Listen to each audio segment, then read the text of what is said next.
Some people drink, some not. Okay. All right, guys, we gotta get started. Okay, I'm Elaine Coleman, for the ones of you that don't know. And I know that we have some LPNs in here already. So if you're an LPN, will you raise your hand so I kind of get a feel of who's who?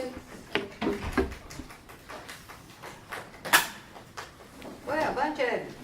All right. Good job, girls. I didn't see a boy in here that was, did I see a boy? No, Okay, just making sure. he's in the other class. Oh, okay. There's no boys in here, there's none. All right, guys, what we got faced with, we got 2.5 hours of periop, and you all had the introduction to periop in level 2. The ones who came through the LPN program, I'm sure had some periop along the way, right?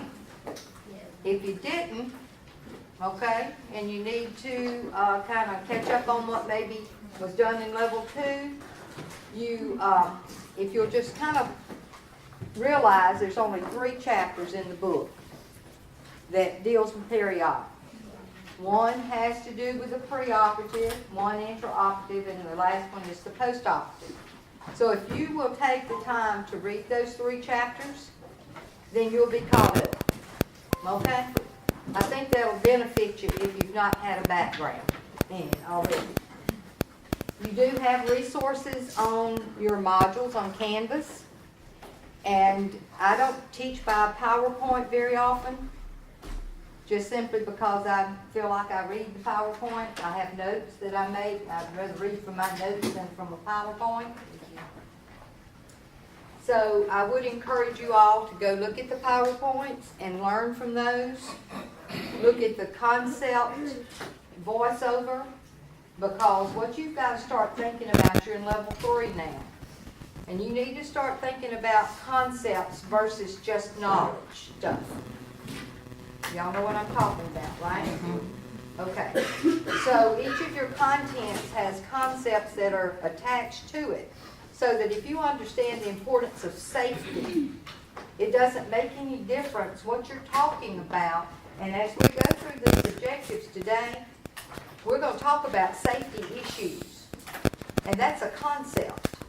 Whether we're talking about safety for the patient while they're in the pre-op area, the intra-op area, or the post-op area, there's safety involved in all of it. That's a concept. See what I'm saying? And then we'll have another one that has gas exchange. You know, we got to be concerned about gas exchange wherever a person may be, whether they're in the OR, before they go to the OR, or afterwards. That's a concept. We got to think about infection. Maybe in the preoperative area, we're going to think about making sure that they had that skin prep that they needed. You know, maybe they had a clipping. You know, we don't razor anymore when we do the shaving. We don't shave with razors unless it's an electric type razor. Okay? Y'all follow me? Because of infection, right? So if you're looking at infection prevention, you know, these debilatories or whatever they call them now, and the clippers is the better way to go to prevent an abrasion to the skin and cause an infection. And then, of course, having sterility in the OR, and then afterwards, it's changing a dressing. You know, that you contaminate something that can cause an infection. We also do prophylactic antibiotics prior to surgery, and then after surgery, continue them to prevent infection. So y'all see what I'm talking about? These concepts are based on things that we can do everywhere, not just in one area. So when you're thinking about a topic, if you think about that holistic, rather than just trying to memorize a certain content, it will make more sense to you, and you can answer your questions better whenever you're applying that knowledge on the exam. What you have here, and I've mentioned already 3 of them, you have 4 concepts that's on your syllabus. And does everybody know what your syllabus is? Do you know what your objectives are? Have you looked at them? Hopefully you have. But you got a little advantage on this topic simply because you've had that in two, most of you. The ones that haven't, take your objectives, follow them, answer every one of them, and you'll do well. Okay? The only other concept other than safety, infection, and gas exchange is pain. And you understand the importance of managing pain in the perioperative area.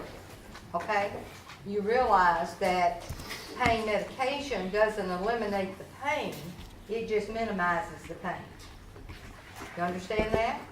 Okay, you also understand that you can't wait until a person's hurting real bad to treat that pain. You got to assess and give them instructions as, you know, before you get to hurting too bad, you need to ask for your pain medication so that we can get it for you in a timely manner. So you look at things like that as it relates to pain. So that's kind of what you need to think about in terms of concepts in this area. Okay, what I like to do, and keeps me honest, and making sure that I cover what you need, is I try to follow the objectives. And a lot of you may not even read the objectives, I don't know. Maybe you haven't, all right? But I would encourage you, bless you, and all of your content is to study by your objectives. You know what I'm saying? You all can listen to what I'm saying today, read those 3 chapters, and you'll be good to go. You know what I'm saying? You'll know what you're needing to know. I'm going to go through the objectives, and I've done my homework. Okay? I've made my objectives. I took each objective and answered it.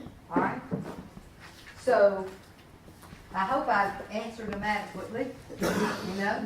And what you put and what I put might be totally different. But I'm going to go with it, and we'll see how we do. All right? We've got a couple of hours to do this. The first objective has to do with discussing the role of the nurse as it relates to, let me make sure I say this correctly. It says, discuss the various aspects of the perioperative experience and the role of the nurse. And on your objective, it gives you like 4 different roles, but there are more. But these are 4 specific ones, like circulator, scrub nurse, RN, first assistant, and CRNA. That's your first objective. So we're going to cover that real quickly, okay? Maybe not so quickly, but we're going to cover it. All right. What does the circulator do? Get the patient do all the counts and Okay. go get supplies when they need it. They're the only one that's not sterile. They keep all the time for it. They call Okay. the update on. Sure steril's maintained. That's right. Anybody else? Come on, we got lots of stuff. I've got 11 things down here. They call it update the family throughout They the update surgery. things. We do documentation. Documentation. Don't they have to, the sponge? That's right. They Yep, do the like scrub nurse can. the timeout at the beginning. They go in, they participate in that timeout. They make That's sure right. everybody's been sterile. That's right. Is the circulator the one that goes to the other unit post on the Yes. surgery? Absolutely. They go to the anesthetist and take the patient from the OR to the recovery room, okay, PACU. What else is it? They leave people for lunch. Okay. They probably do that sometimes too. If there's no, pre-op nurse, they do pre-op too, like the pre, y'all check it, pre-op documentation. They do the documentation for the OR. Alright? Okay, guys, y'all got a handle on this, and I'm gonna tell you what, it's listed in your book very well, but I'm gonna give them to you. Okay? What they do. Just because this is a big job, and y'all, let me tell you what you do here. When we're talking about these different roles that nurses have, this is things that you may have an option to do in your career. So you want to know if this is something you might be interested in doing and what your responsibilities would be. Now, I'm telling you, the circulator has a big job. They do a lot of stuff, and so, you know what I'm saying? You gotta, when you go, who was able to go through the OR? Okay? Several of you. Some of you may not have. But it's a specialty. And if you have an interest in that, then I would encourage you to pursue that, because you know what? Sometimes the very thing you don't think you'll like, you do. You know what I'm saying? You gotta try to know. So you never know. So I'm just telling you, this is why we're going over the roles of the nurse. What do they do? Okay, I'm gonna tell y'all what I have on my list. All right? I have 11 things here. They coordinate and oversee the patient's nursing care in the OR. So they're the overseer. They're responsible for that patient in their OR. Okay? They coordinate everything that goes on in that room. And they oversee that. And they circulate in and out. All right? The next thing is they are responsible for setting up that OR. Making sure that everything that needs to be there is there. They will even go over to the pre-op holding area while the patient's getting ready and prepped for the surgery. They'll go over and introduce themselves and tell them that they're going to be their advocate all the way through that process. They're going to make sure that they get to the OR. They're going to make sure they get from the OR to the recovery room. Okay, so they're going to greet that patient, and they're also going to verify their information about who they are, if there's any things, allergies, or any things they may need to be aware of, any special things. They're going to protect that patient's privacy. Okay?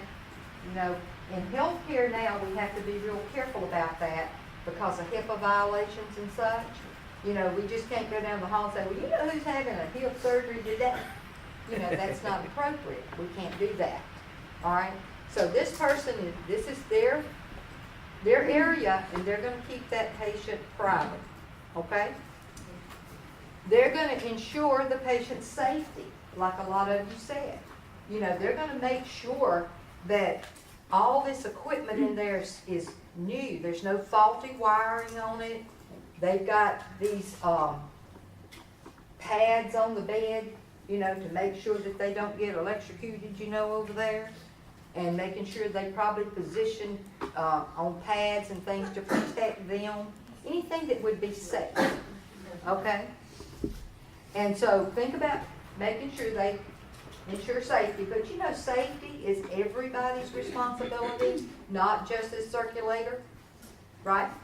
We know we're all responsible for that. But they ensure, you know, anything they have control over, that it's safe. All right, they also monitor traffic in the OR. Because you can't have people just wandering in and out, you know, taking a break. Well, I'll go in this room for a minute. They don't, you know, that person will monitor that traffic. Who's coming in, who's going out. The next one is that they're going to ensure the maintenance of that sterile field. You know, there's a sterile field so many feet around that where that patient is. Then nobody goes in there unless they're sterile and dressed sterile. Okay? And if you need to go back and review your sterile dress, you know, go ahead and do that. It's in your book. But the thing about that is that this person is going to be standing over there outside the sterile field and will watch. And if they see a break in sterility of any sort, there will be a halt to that procedure. And that will be fixed and corrected. Okay? Now, you know, everybody's responsible for that as well, monitoring sterility. All right? Anybody that would see anything would be responsible. Okay. The next thing that person would do would be like some of you said. They would document things. They might document the lines that this person has, like a catheter, or, you know, whatever the case may be. They'll do their I&O, any kind of interventions that might happen. They will document. Okay? The next thing I have here is like Akia talked about. They're going to help, and somebody else, about counting sponges and instruments and sharps. See, they start out with so many, and at the end they got to have that same many, right? And the circulator will help that scrub nurse do that. And the 10th thing I have here is they communicate with the family throughout the procedure. In other words, if it's a long procedure, they're gonna go talk to the family about how the person's progressing and, you know, how much longer they'll be there and all that good stuff. And the last thing that I put was that they're gonna notify the post-anesthesia care unit, which is PACU, the recovery room, about what time that patient's gonna arrive over there, any special needs that they may need to prepare for. So you see how much this person has a big job, right? I just went over that because I want you to see what's involved in making sure that these people, the patients being taken care of very well by the circulator. You know, they introduce them at the beginning, they take them to the recovery room. So, I mean, you know, they're that patient's advocate all the way through. And so, any questions about the circulator? Page 252, there's a table. Does it have all that stuff on it? Wonderful. 252. 252. 252. Thank you. Okay. I'm gonna write that down in my book. Page 252. Table 15-1. Table what? 15-1. Alright. Next class I have an advantage. Alright. I can just stand here and let them look it up, right? Alright. Okay. The next person we want to talk about is going to be scrub nurse. Alright? The scrub nurse, I've got 5 things here that I wrote down. And I put here, first of all, they're going to set up that sterile field. They're the ones that's going to be, they're going to be in that sterile field. So they're going to set up that sterile field, make sure everything is there that needs to be. So they come behind the circulator The and make sure what circulator the is circulator is right. responsible for it. But You this know what I'm person saying? sets it up. make sure that it's been done. Yes, and the thing about it is they're going to work together, chances are. Right. Because see, that scrub nurse is actually, I mean, I know the circulator realizes what all needs to be on there and make sure that it gets on there. You know what I'm saying? But this scrub nurse is also going to be there making sure everything's lined up like they need it. You know what I'm saying? Mhm. Because they're the one that's going to anticipate what that surgeon needs and how they're going to need it. So they got everything just here. This is ready, this is ready. You know what I'm saying? So, you know, it's just like with anything else. Once they get good at it and they good at interpreting what they're going to need next, they just right there with it. Okay? All right. The next thing I have is they position that patient. Of course, they have to have help. You know, circulator may help with that too. But they'll position that patient and pad any kind of pressure points they might have. Because you've got a lot of these little arthritic patients that come in there that, you know, they have little deformities and things that you have to work around. All right? The scrub nurse does that? Uh-huh. They're going to help position that patient and put pads. And y'all got to remember that sometimes there's got to take 2 people. But some people going to help with stuff. Okay? Now, they're also going to drape the patient because they're up there in that sterile field, right? So they're going to drape the patient, cover them appropriately for the surgery. The 4th thing they're going to do is they're going to hand those sterile equipment and supplies and instruments like we talked about to the actual surgeon and anticipate what they're going to need. The 5th thing I have on here is that they're going to count with that circulator to make sure that they get back all that equipment and supplies, sharps, sponges, instruments. Okay, yes ma'am. When I went to the OR, this is just how important like the sponge count is. Like they were missing a sponge and the scrub nurse and the circulator were digging through the trash trying to find the sponge like before they could close or, I mean, they finally found it, but it wasn't in the trash, but, I mean, Yeah. they were like tearing that room Oh, apart yeah. trying to find it. Yeah. Yes ma'am. And then I went to the OR too, and they had already had the sterile field completely ready. The surgeon was fixing to operate, and he wasn't shaved completely where the doctor wanted him to shave, so we had to start all over. So they had to shave him, and then start all over with the sterile field and everything. It was chaotic. I didn't know they Wow. went through that extreme, but they do Yeah. So, how'd they shave this person? with the electric shaver. Okay, We had already shaved him, but it wasn't enough for what the doctor wanted. I got you. Okay, so you know they're very serious about that sterility though in there. You know what I'm talking about? That has to be. And y'all know that that's safety plus infection control, you know, all of that's involved. Okay, good. All right, the next thing on our list is the RNFA, which is first assistant. Okay? I got 5 things I put down for this one. All right, this RN first assistant is really a more of a specialty kind of position. And a lot of times, there'll be someone who's had that special training to assist certain types of surgeries, you know, that go on, not necessarily just all of them. They may have a specific one that they help with, like heart surgery. You know, I have known first assistants that's been trained properly to go in and harvest a vein out of the leg for the heart surgery. So they have to have special training, okay? And so the 5 things I put here for the RN first assistant would be they hold the retractors. Y'all know what I'm talking about. They help suture the site. They may even be allowed to cut some tissue, just like harvesting that vein, okay? They suction. They need to. And then they are going to be the one that puts on that dressing at the end. They get a bonus. They get to do that after they've done a lot of these other things. So that's what I have for the RN first assistant.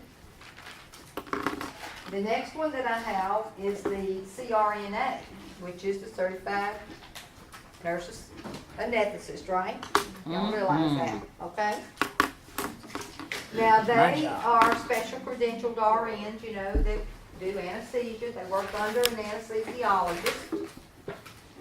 And I have basically 3 kind of big things that they do.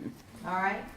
Now, they sit behind the patient, right? They can have on the green jacket back here, you know, and sit behind the patient. They're not actually up there in that sterile field. See what I'm saying? They're behind it, over here. All right. All right, so what I have for the CRNA is that they deliver the anesthetic agents under the supervision of the anesthesiologist, of course. So they give this anesthesia, whatever it may be. They give and record the drugs that they give, the IV fluids, the blood and blood products. So they're responsible for all of that. Plus, you know, they're going to be looking at that monitor. They're monitoring vital signs and the patient's status during the surgery.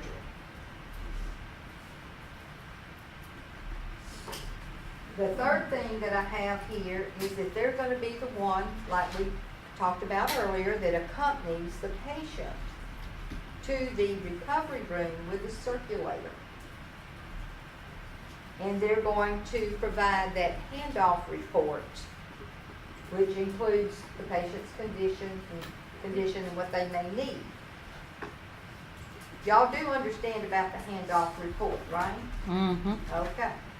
That is, when you go from one area to the other, you have to give that handoff report. That's very serious.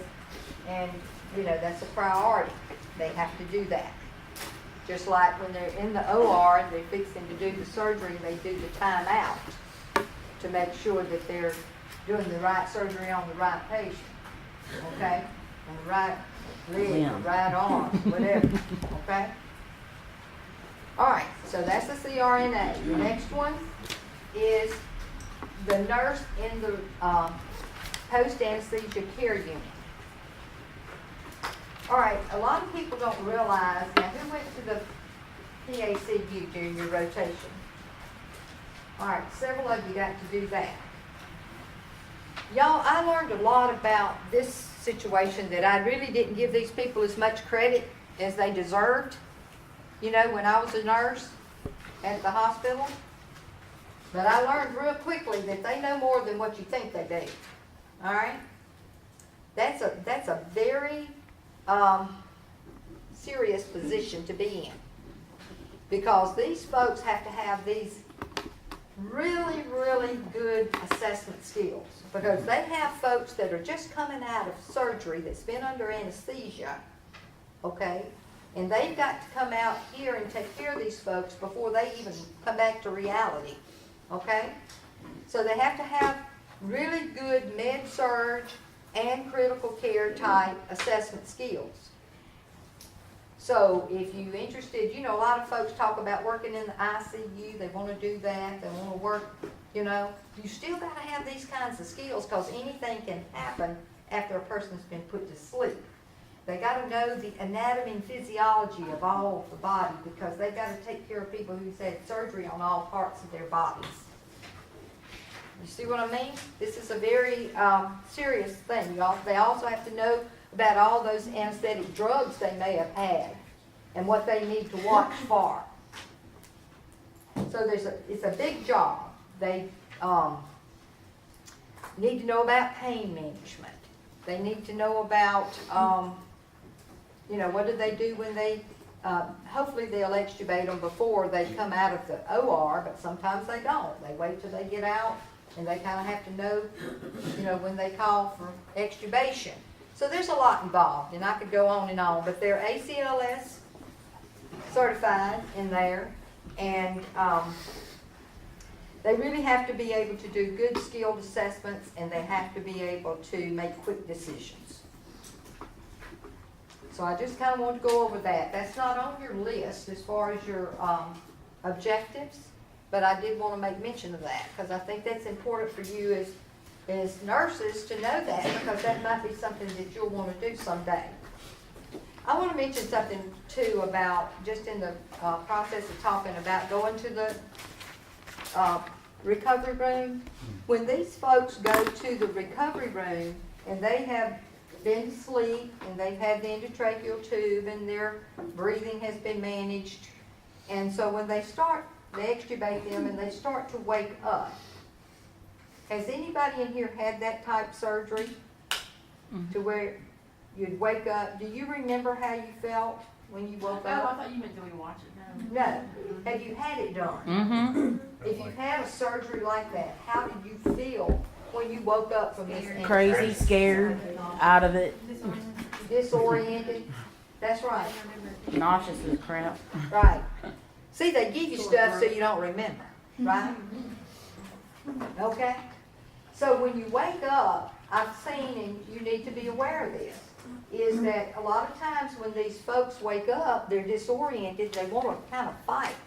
And, you know, because they can't get their sense of where they're at, and they're confused about where they're at, what's happening to them. Especially when you Okay. wake up in the middle. Oh, gosh. Well, that ain't good. Yeah, You wake up in the middle, I know. and they working on you? Uh-huh. Oh, that's bad. Yeah, it is. All safe. Did you have it done? Yeah. Oh, no. Well, you ought to be up here talking about this.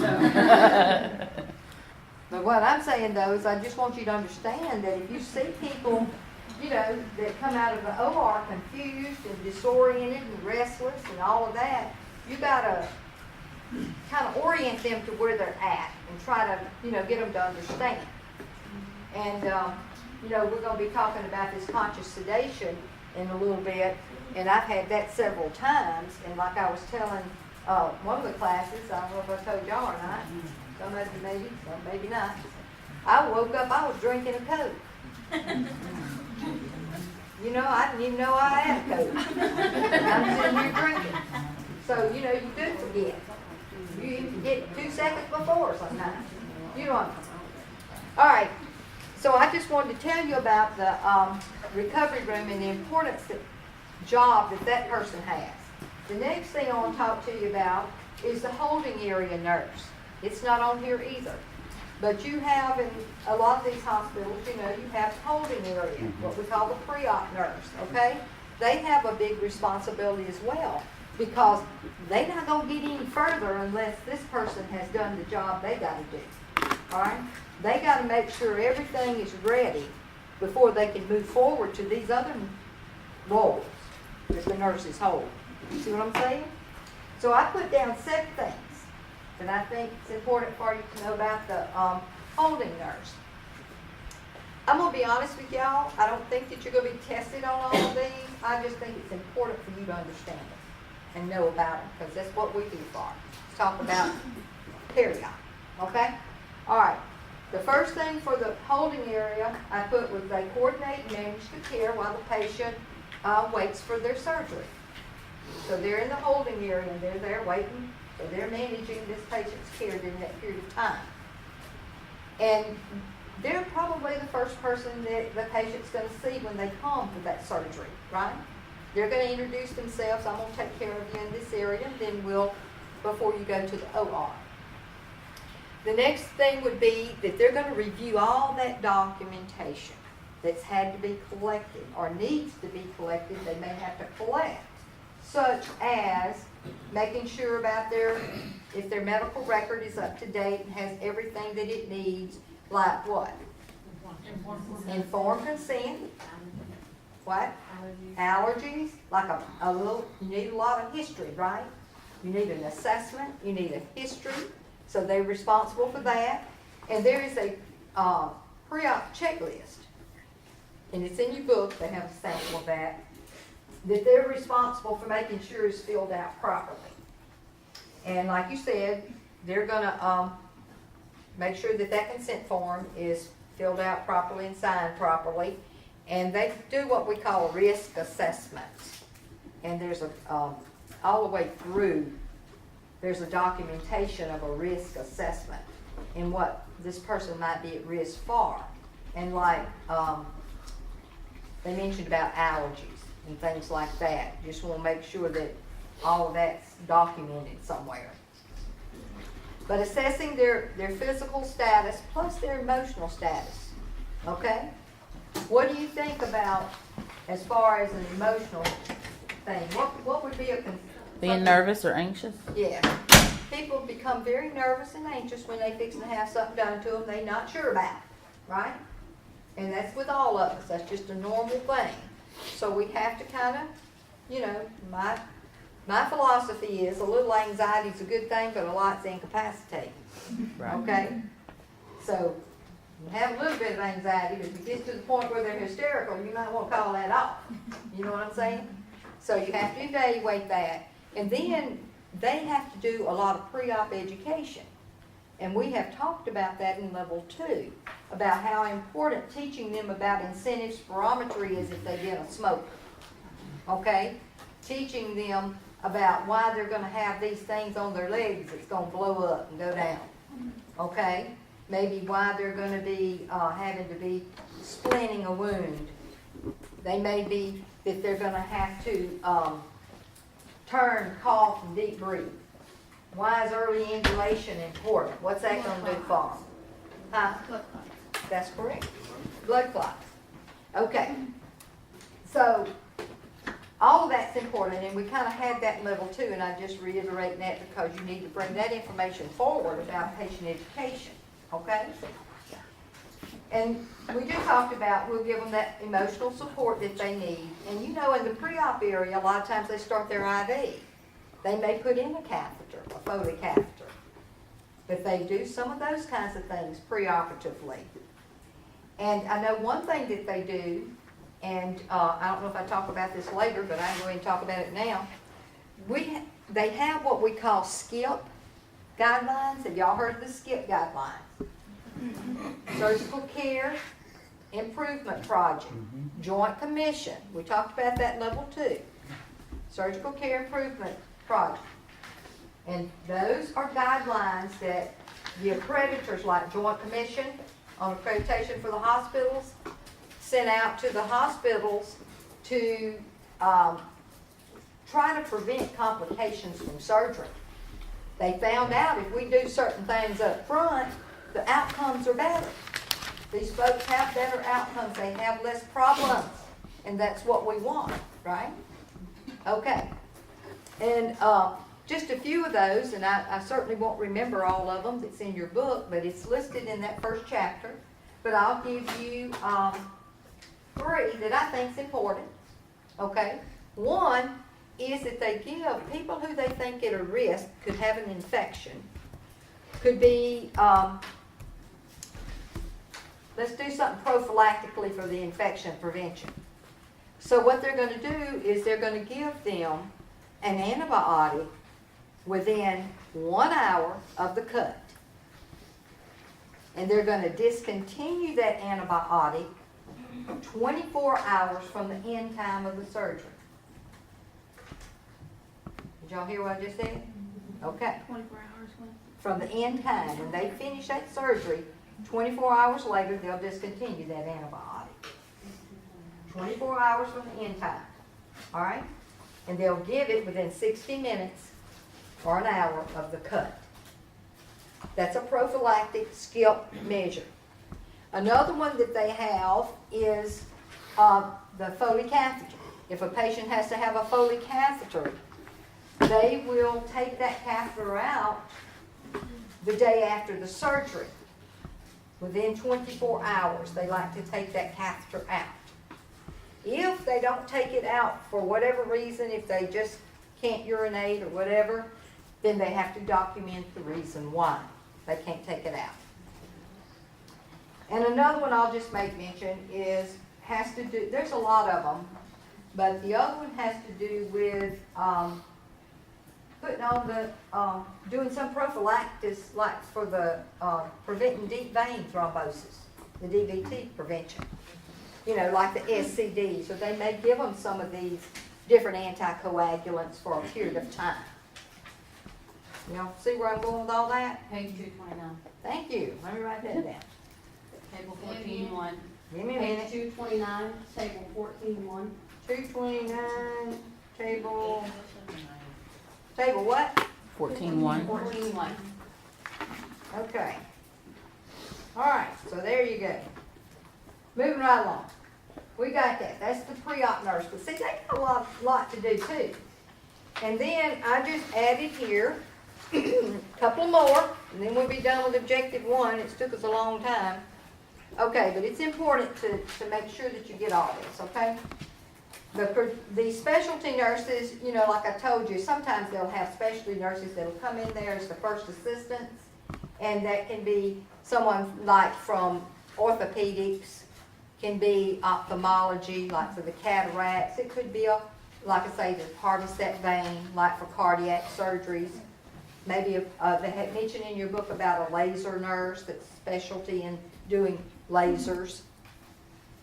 And then we have an RN who is credentialed in giving the moderate sedation or conscious sedation, okay? And that's also, quote, you know, a specialty, but they have to do that under the supervision of the physician. And they are also ACLS certified, and they have special training in order to do advanced IV therapy and give those meds that they need. They also special training in making sure they can manage an airway if they need to. All right, guys, that's it as far as objective 1, okay? Kind of goes over the roles of the nurse and all the different areas there. Okay, the next one that we're going to cover is objective 2, and then we'll take a break after that, but we got a little bit to take. We got a lot that we need to talk about. Okay, but we're going to kind of take our break a little different since y'all get out at 11:30, okay? So we're not going to break right at 10. You can get out a little earlier if you want to. Oh, I know you can, but I still got to talk a little bit about this stuff. Have y'all got any questions about objective 1? Y'all good? All right, objective 2 is just a continuation, kind of talking about the anesthesias. It says to compare and contrast potential complications in nursing interventions or indications of the local, which is regional and local, general anesthesia and the conscious sedation. All right? So let's talk about the local and the regional. Who knows what local and regional mean?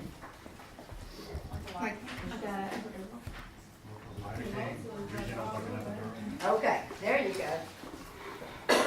Excuse me, guys. Yeah, we're talking about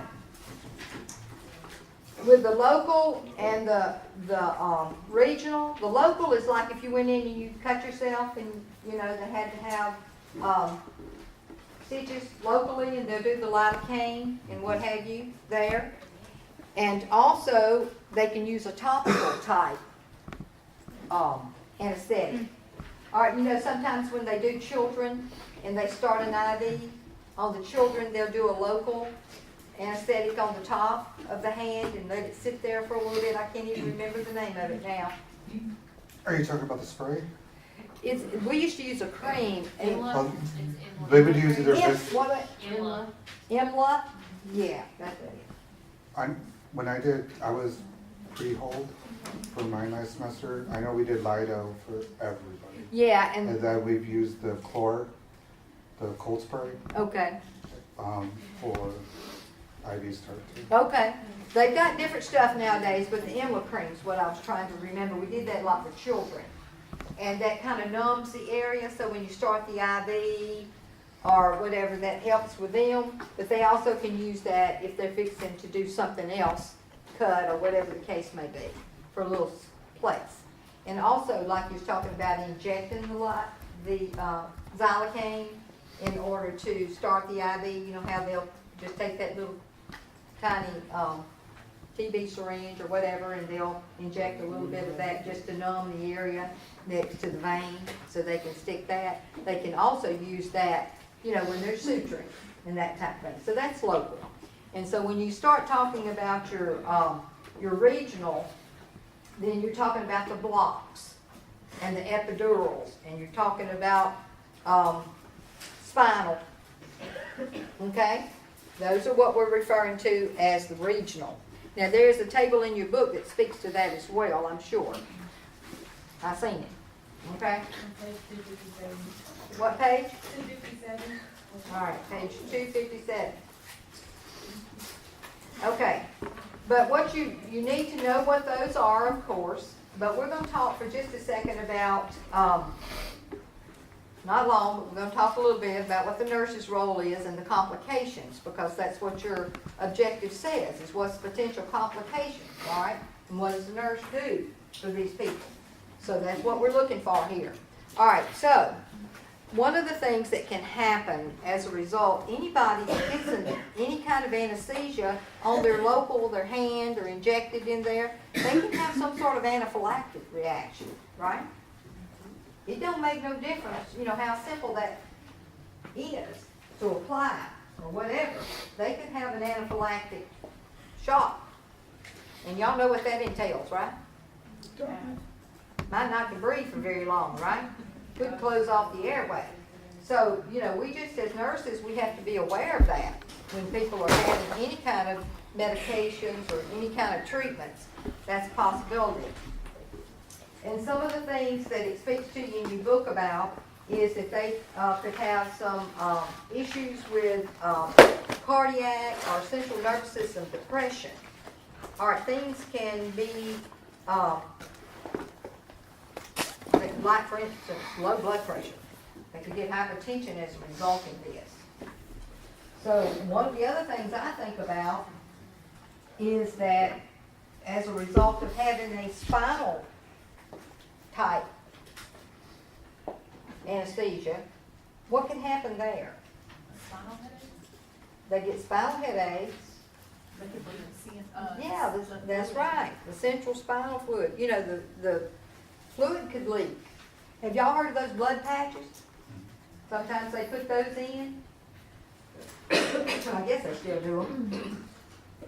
But the thing about it is you've got to always be aware that there are potential complications to all these types of anesthesia. And so you have to just be on top of that you understand when you're caring for people that have these are the potential complication that could happen. All right, so the nurse's role. All right, first of all, when anybody's having local or regional, the nurse is going to assist the person doing the anesthesia, you know, in whatever, like maybe positioning the patient correctly for their epidural or for, who went to maternal child and saw epidural? Several of you did, yeah. And did you all go in and help position the patient for them to do that? A lot of times you did. Okay? So you understand what we're talking about there. And you know, like we talked about earlier, everybody's responsible for observing for break in sterility. And also with these folks, you'll want to take and provide some sort of emotional support because they may be a little anxious, you know, so you might, you know, I've held a lot of hands during situations like this, you know, just being over here to the side, trying to give them a little emotional support, hand to squeeze on. Okay, but you're gonna stay with your patient and you're gonna give them that reassurance that, you know, you're there for them. And then the last thing I had was to position them, you know, comfortably and safely, and that's what we've already talked about. Okay. The next thing we're gonna talk about is the general anesthesia. I'm fixing to get a sip of this, guys. I'm sorry if I keep talking. I'll get where I can't talk if I don't take a sip.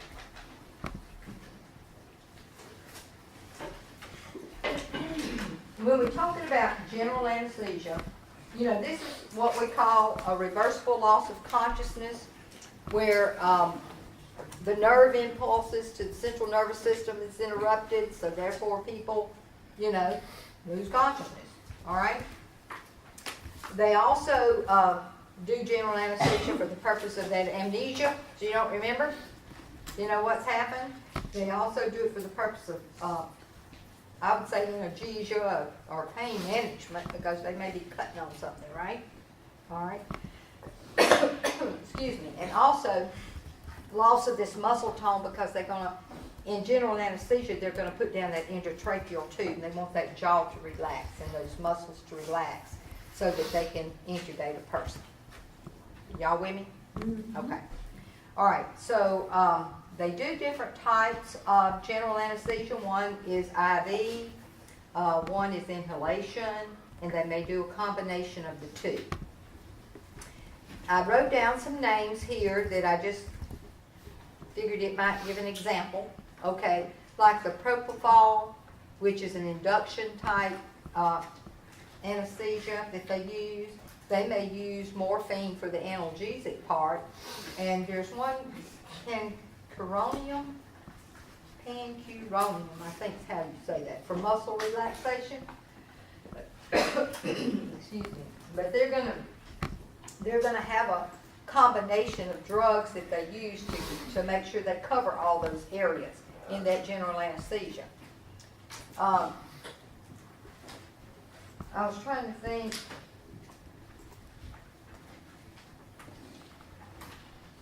In your PowerPoint, you have a PowerPoint, and y'all, somebody looked that up at break maybe. I think on your modules you have a medication PowerPoint. Mm-hmm. You do? Yep. Okay, good. Because it'll go over some of these drugs and things that maybe we don't have time to mention today.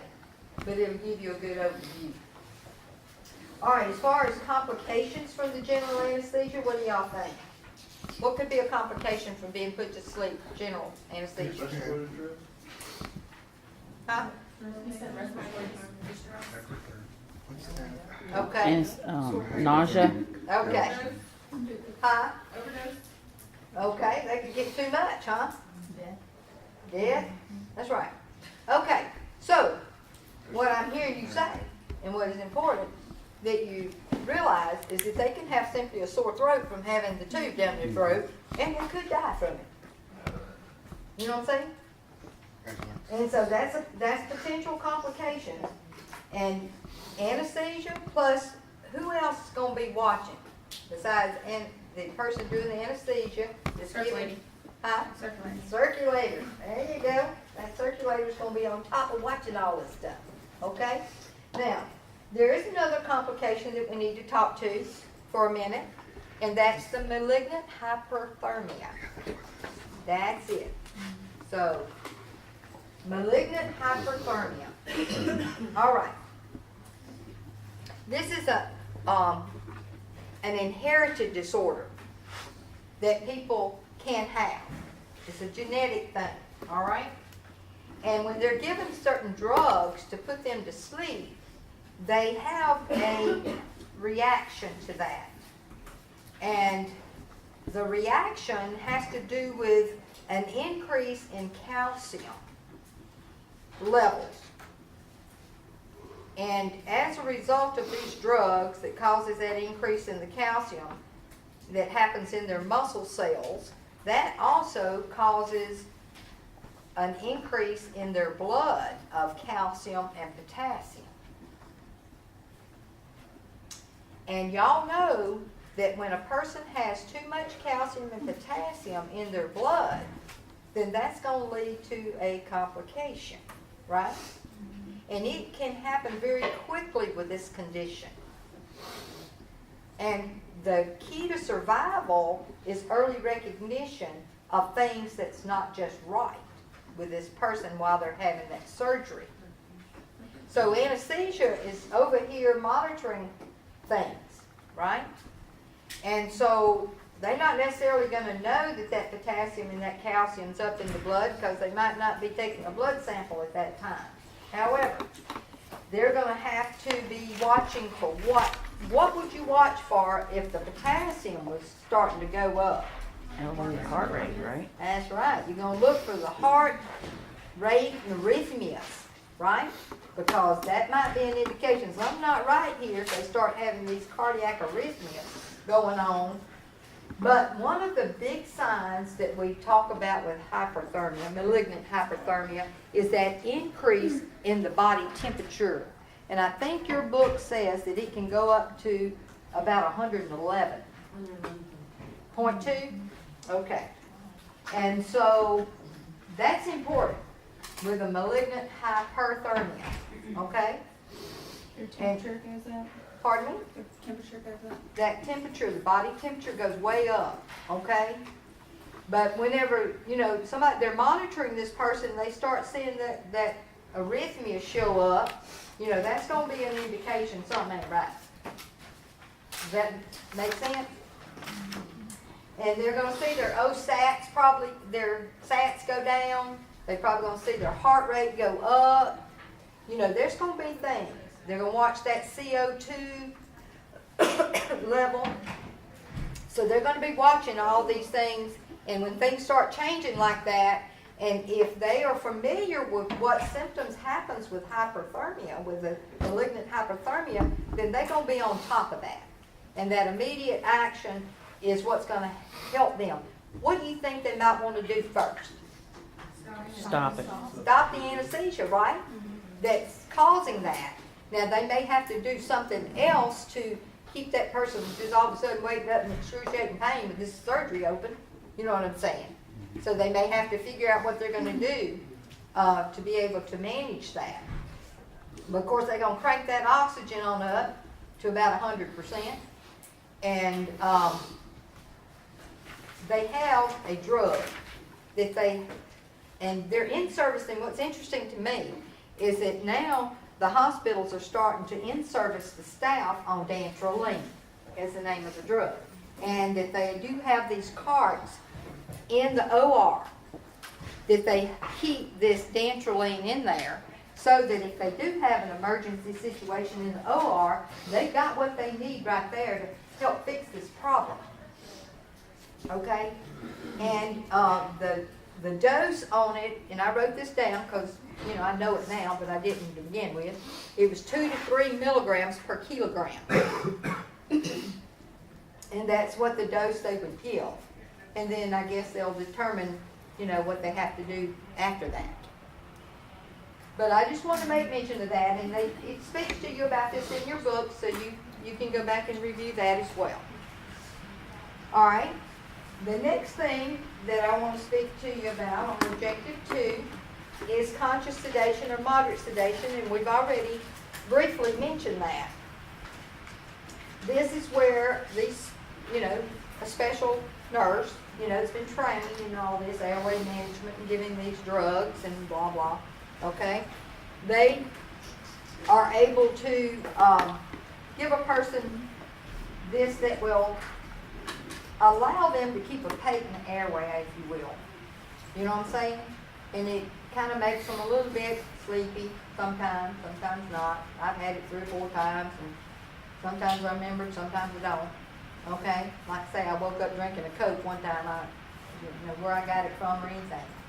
And I also went home and drove. You know, my husband took me home and left me, and I forgot I wasn't supposed to drive. So I just took off.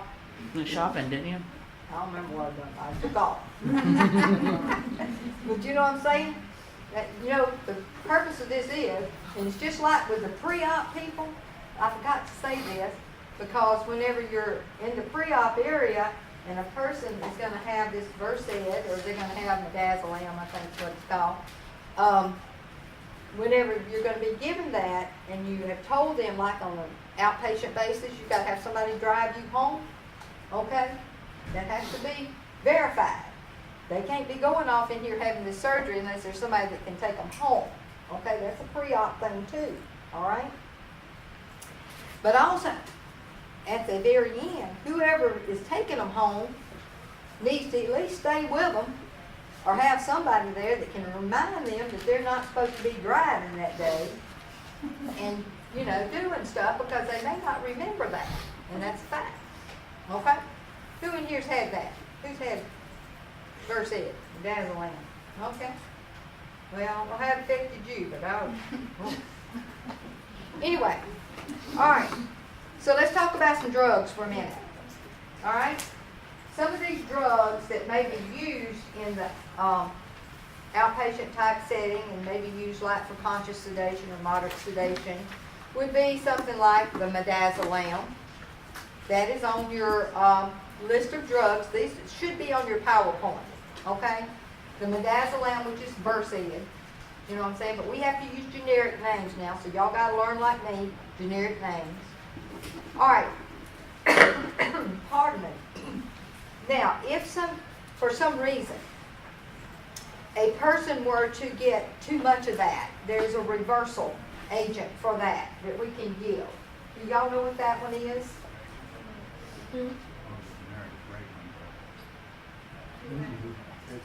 It is flumazenil, okay? And that's Ramazicon is the other name. Is that what you think of? Ramazicon? But flumazenil. And that's the reversal for like the midazolam. So don't try not to get all that confused, but you do need to think about that a little bit, okay? And then they may give Valium, which is diazepam, okay? They may give some fentanyl, propofol, and they may give some morphine, okay? Now, what's a reversal for morphine? It's an opioid. Narcan. What's the real name for that? Naloxone. Okay, naloxone, that's right, which is known as Narcan. Okay, so y'all understand about that one for sure. Everybody understand that one? Okay, the naloxone, okay, or the reversal for the opioids. Y'all got it? Mm-hmm. Okay. All right. So the conscious sedation or the moderate sedation, we're going to be using that for things like what? What do you think? Well, conscious sedation, they did C-section. Really? Yeah, the emergency C-section, she was still awake. It was just numb down there. Oh, my. That's not conscious sedation. They use that for like Don't They had to remember. have done a block. Don't they use that for discograms or stuff Huh? like that? Like discograms, they're doing spinal injections or things like that. They could. They, And you know, like for me, I had scopes So what would that be? done. Moderate sedation? no. Now you They're have not to have a sedated at block all. to numb They're you. just blocked. Oh, so just blocked. Okay. Yeah, they But, had a block for that, but they, Often they'll do it for wisdom teeth. yeah, Like they can little do it for conscious that. sedation. I had it for cataract surgery. For, You know what I'm saying? These outpatient kind of surgeries, that they can go home and have a driver to take them home. You know what I mean? So They that's can the do conscious cardio- sedation, is Yeah, what you're that's saying. conscious Okay. or moderate. It's two names. Conscious sedation and moderate are the same. Okay. Okay? All right, they're not gonna LPNs back remember there. afterwards. LPNs back there. Any of y'all ever seen any of this? Moderate sedation, conscious sedation, any of that? Okay. Just be familiar with it, you know what I'm saying, just so you understand. They can do it for cardioversion, you know, any kind of short procedures a lot of times. Is it on dental? They could do it on dental, but it has to be pretty serious dental. You know what I'm saying? Most times they just numb them up, but if they, if they take the whole bunch out, I imagine. Could be right. Yeah. All right, guys. Yeah, All right, so what you want to watch for? What's the nurse want to watch for in this conscious moderate sedation? You gonna watch for what? A reaction. Okay, anybody can have a reaction, anything, but what kind of signs and symptoms are we gonna look for? That might be a change. Maybe respiratory. Okay, Airway obstruction, that's right. cardiac arrhythmias, Okay. anaphylaxis. Are you reading that off something? Yeah, I got the objectives right here. Oh, good for you. Okay. Watch for level of consciousness. You know what I'm saying? Seeing how they oriented. You know what I mean? They may be talking to you, you don't know they're talking to you, but that's okay. Just kind of watch for that. And watch their O2 sats. You know what I'm saying? Check their vital signs, of course. Those kinds of things. And then you'll know, and most of the time they have people hooked up to monitors until after the surgery's over. And so, usually people are okay at that point. All right, any questions about the sedation or the anesthesias? No? All right. Do y'all want a break or y'all want to wait? Please. All right, take 10 minutes and come back, because we got a lot more to do.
Because it was like funny, right? After I messaged you, she messaged everyone.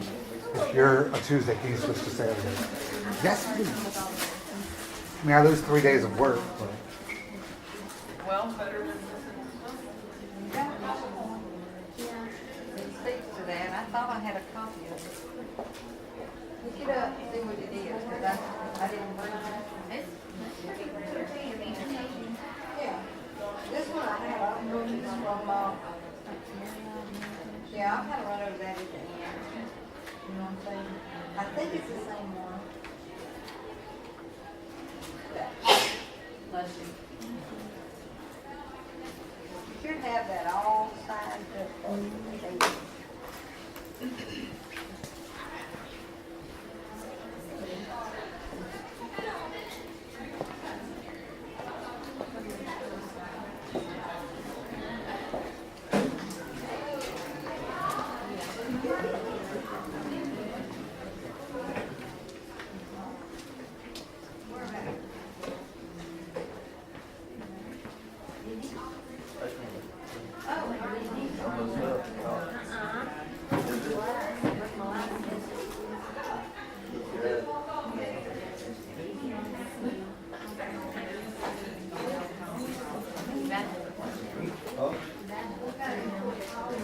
Like it like that?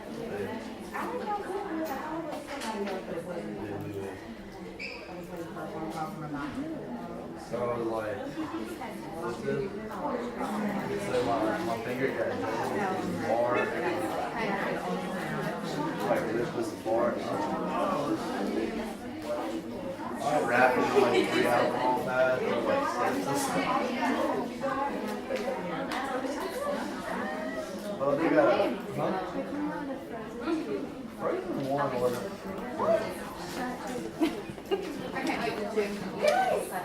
it's actually kind of depressed if you hang it on the. Oh, God.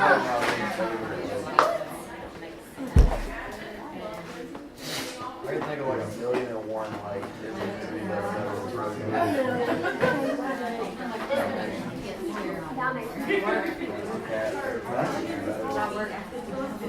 I was supposed to too, but I had to come out when Let it go. I was on Tuesday night. I can't live down there.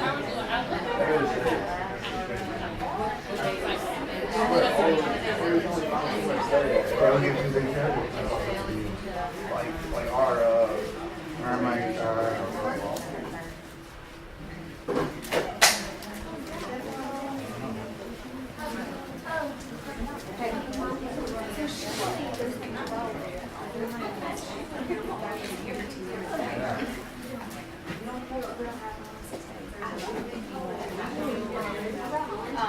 So you ready for mine?